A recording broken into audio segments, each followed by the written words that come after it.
Episodis que molts experts vinculen al canvi climàtic, i no només parlem de foc o aiguats, sinó també de sequeres. A Madagascar n'estan patint una de tan severa que la fam que està provocant està portant molts dels seus ciutadans a menjar cuir, el que rebutgen els sabaters. Madagascar viu la pitjor sequera dels últims 40 anys i això per a moltes famílies representa gana i mort. Sense aigua no hi ha collita, han menjat cactus i insectes i ara ja es mengen el cuir de rebuig del sabater.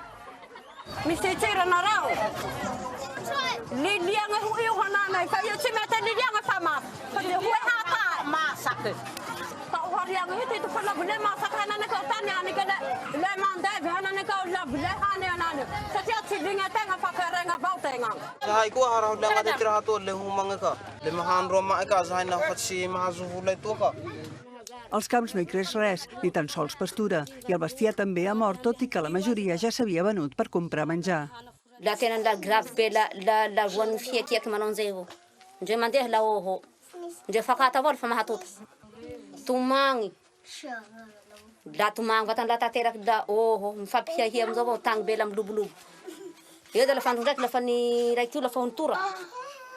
Nacions Unides considera que això és la primera situació de fam extrema causada de manera única i directa pel canvi climàtic.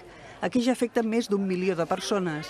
Des del Programa Mundial d'Aliments hi reparteixen ajuda, perquè a més amb la malnutrició estan apareixent malalties que aprofiten la feblesa del cos.